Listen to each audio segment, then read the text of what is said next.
Hello' friends, Dipti ৰাণী ব্লগলৈ আপোনালোক সকলোকে আদৰণি জনাইছোঁ। আজি মই বহুত টেষ্টি আৰু সোৱাদেৰে ভৰা পনীৰ পোলাও ৰেচিপি আপোনালোকৰ ওচৰলৈ লৈ আহিছোঁ। আপোনালোকে খাই বহুত ভাল পাব। আহকচোন চাওঁ পনীৰ পোলাওখিনি মই কেনেকৈনো বনালোঁ।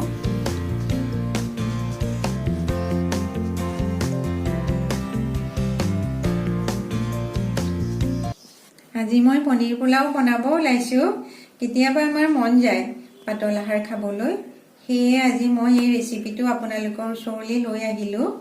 খুব কম সময়ৰ ভিতৰতে হোৱা ইজি আৰু হেল্ডি ৰেচিপি হয়।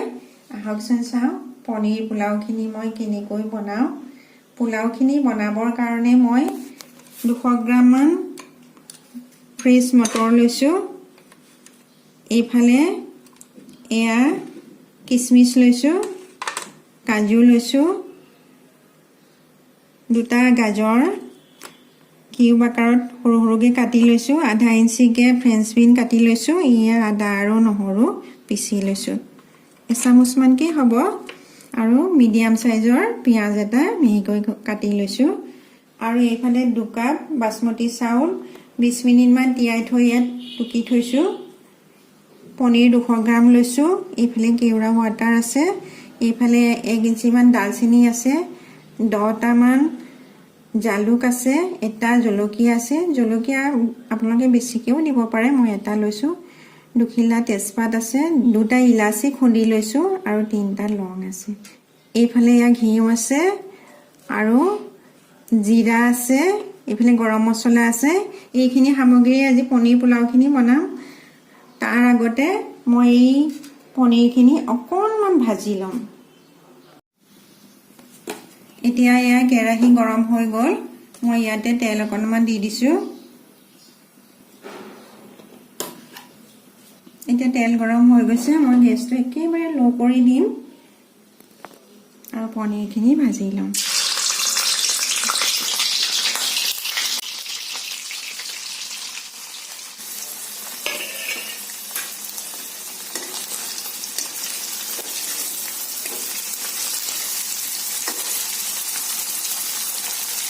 এয়া মই ঘৰতে বনোৱা পনীৰ হয়, একদম চফ্ট হৈছে।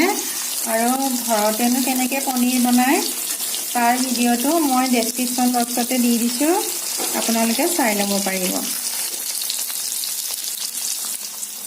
এইখিনি মই গল্ডেন ব্ৰাউন হোৱাকৈ ভাজিম আৰু হৈছেই, আৰু অকণমান ভাজিলেই হৈ যাব।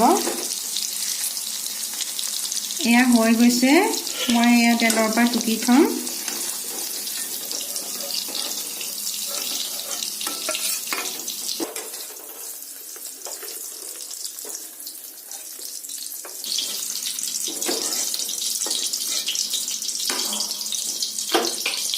এইখিনি তেলতে মই 2 চামুচ ঘি দি দিম।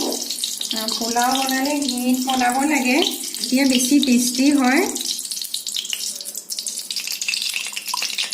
এয়া 2 চামুচ ঘি দি দিলোঁ। এতিয়া এই মছলা গোটেইখিনিয়ে দি দিম। এই তেজপাত, ডালচেনি, জালুক, জলকীয়া, লং আৰু ইলাচি।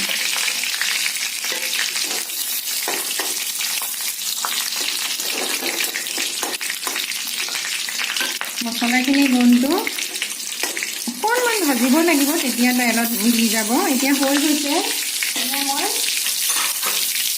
এই পিঁয়াজখিনি দি দিম।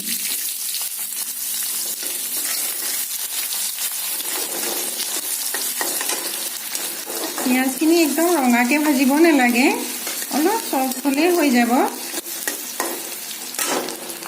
এতিয়া ইয়াতে মই এই নহৰু বটাখিনি দি দিছোঁ। নহৰু আৰু পিঁয়াজৰ কেঁচা গোন্ধটো যাব লাগিব। তাৰপিছত এয়া আদা বটাখিনিও দি দিলোঁ, লগতে এয়া কাজুখিনি দি দিছোঁ। প্ৰথমতে কাজু কেঁচা গোন্ধটো যাব, আৰু এয়া কিচমিচখিনি দি দিলোঁ। এতিয়া অকণমান 2 মিনিটমান ভাজিম মই এনেকৈ। কাজু আৰু কিচমিচখিনিও ভজা হৈ যাব। একদম ঘিয়ে ইমান ধুনীয়া গোন্ধ ওলাইছে। এয়া হৈ গৈছে, পিঁয়াজ একদম চফ্ট হৈছে আৰু কাজুখিনিও ভজা হৈছে, কিচমিচখিনিও ভজা হৈছে, আদা নহৰুও ভজা হ'ল। গোটেইখিনি ধুনীয়াকৈ তেলত মিলি গৈছে। এতিয়া মই ইয়াতে মটৰখিনি দি দিম।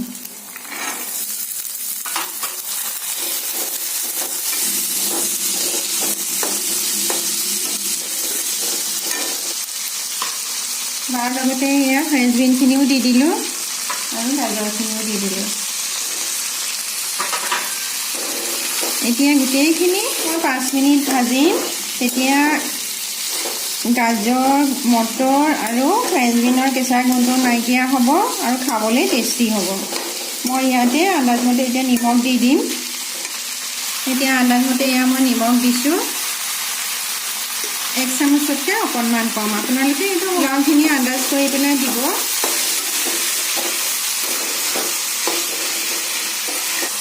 এয়া 5 মিনিটমান ভজা হৈ গৈছে। এতিয়া মই চাউলখিনি দি দিম। চাউলখিনিও অকণমান ভাজিব লাগিব, মানে 4-5 মিনিটমান, তেতিয়া খাবলৈ বেছি টেষ্টি হ'ব।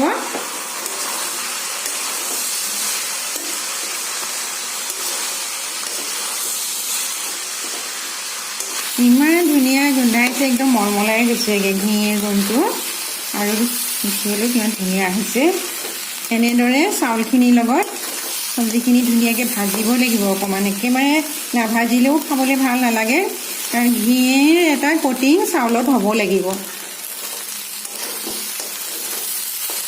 এতিয়া এয়া ভজা 3 মিনিটমান হৈছে। মই গেছটো কমাই মই ইয়াতে গৰম মছলা দি দিম। ফ্লেভাৰটো ভাল আহিব। এয়া আধা চামুচতকৈ অকণমান কম দিছোঁ। আৰু গেছটো পূৰা বঢ়াই দিব লাগিব আৰু লৰাই থাকিব লাগিব, নহ'লে মানে তলত লাগি ধৰিব। খাবলৈ মানে বহুত টেষ্টি হয় এনেকৈ, আৰু সময়ো বেছি নালাগে। ভাগে ভাগে ভাজি থাকিবও নালাগে, একদম কম সময়ৰ ভিতৰতে হৈ যায়। এয়া ভজা হৈয়ে গ'ল। 5 মিনিটমান ভাজি দি আছোঁ। গ্লেজ কেনেকুৱা দেখিছে, আৰু ধুনীয়াকৈ চাউলখিনিও ভজা হৈছে, আৰু চব্জিয়ে দেখিবলৈও কিমান সুন্দৰ হৈছে। এয়া এতিয়া মই কেৰাহীত নবনাওঁ, মই কুকাৰত বনাম। কুকাৰলৈ মই এইখিনি ট্ৰেন্সফাৰ কৰি লওঁ। কেৰাহীত মানে ভাজিবলৈ সুবিধা হয় কাৰণে মই কেৰাহীত লৈছিলোঁ।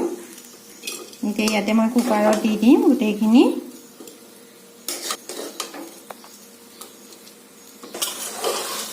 এয়া মই গোটেইখিনি কুকাৰলৈ লৈ আহিলোঁ। তাৰপিছত ইয়াতে মই এতিয়া এই পনীৰখিনি দি দিম।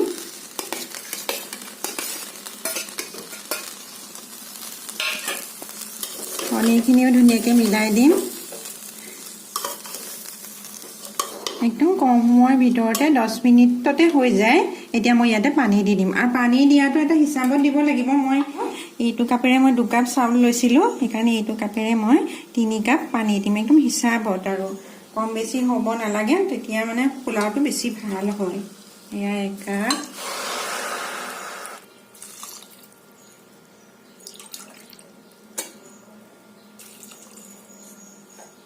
এতিয়া এয়া 3 কাপ হৈ গৈছে।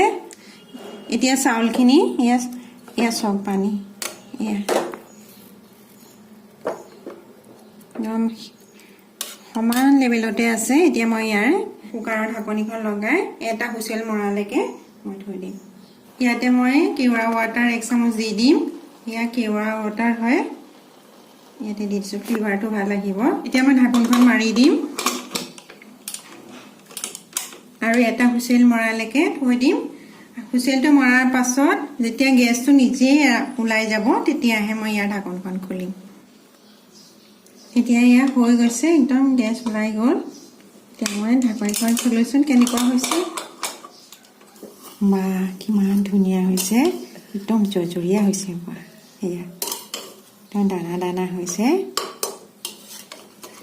চব ধুনীয়াকৈ সিজিছে। নোনটো কিমান ধুনীয়া লাগিছে, এই ফ্লেভাৰটো নাকত লাগিছে একদম। এয়া চব ধুনীয়া হৈছে, আৰু মই ইয়াতে এতিয়া প্লেটিং কৰি দিওঁ। আৰু পোলাও নহয়, মাজৰ পৰা ল'ব নালাগে, কাষেদি এনেকৈ হেৰি কৰিব লাগে, নহ'লে চাউলবোৰ ভাঙি যাব পাৰে। মানে কাষৰ পৰা লাহেকৈ এনেকৈ উলিয়াব লাগে।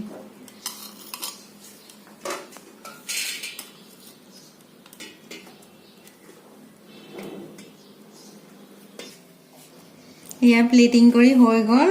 এয়া চাওকচোন কিমান ধুনীয়া হৈছে একদম পুৰা দানা দানা হৈছে একদম পাৰফেক্ট হৈছে মানে চব মেজাৰমেণ্টটো চব হিচাপত দিয়া হৈছে পানী চাউলটো হিচাপতে পানীটো দিলে পোলাওটো খাবলৈ বহুত টেষ্টি হয় আৰু এয়া পনীৰ বনোৱা পোলাও আপোনালোকৰ ওচৰলৈ মই লৈ আহিলোঁ আৰু খাবলৈ বহুত টেষ্টি হৈছে আপোনালোকে বনাব আৰু মোলৈ মেছেজ কৰিব আৰু ইয়াত মই বিলাহী মিহি মিহিকৈ কাটি লৈছোঁ তাতে মই পিঁয়াজ দিছোঁ জলকীয়া দিছোঁ আদা দিছোঁ আৰু তেল আৰু নিমখ দি এখন চাটনি বনাইছোঁ এই চাটনিৰে পোলাওখন খাবলৈও সোৱাদ লগা হ'ব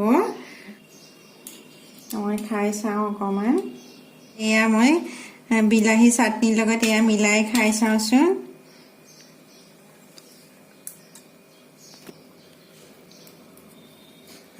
ইমান টেষ্টি হৈছে চব পাৰফেক্ট পনীৰ ইমান চফ্ট হৈছে একদম ঘৰতে বনোৱা পনীৰ আৰু পনীৰৰ একদম ঘি স্মেলটো একদম এনেকৈ ধুনীয়া লাগিছে নহয় বজাৰৰ অনা পনীৰটো অকণমান হাৰ্ড হয় কিন্তু ঘৰতে বনোৱা পনীৰ বহুত চফ্ট হয় 10 মিনিটতে হৈ যোৱা এটা চিম্পুল আৰু হেল্ডি ৰেচিপি হয় ইয়াত চাওক আপুনি মটৰ আছে গাজৰ আছে পনীৰ আছে ফ্ৰেঞ্চ বিন আছে ঘি আছে মুঠতে এটা অল ওভাৰ একদম হেল্ডি ৰেচিপি হয় এনেদৰে আপোনালোকে বনাই খাব আজি মই পোলাও ৰেচিপি এটা লৈ আহিলোঁ নেক্সট এটা নতুন ৰেচিপি লৈ মই আপোনালোকৰ মাজলৈ পুনৰ আহিম আপোনালোকে ভালে থাকক কুশলে থাকক আৰু শেষত মই যে সদায় কওঁ মোৰ চেনেলটোত লাইক শ্বেয়াৰ আৰু ছাবস্ক্ৰাইব কৰিব আপোনালোকলৈ আশা থাকিল আজিলৈ আহোঁ তেন্তে থেংক ইউ বাই বাই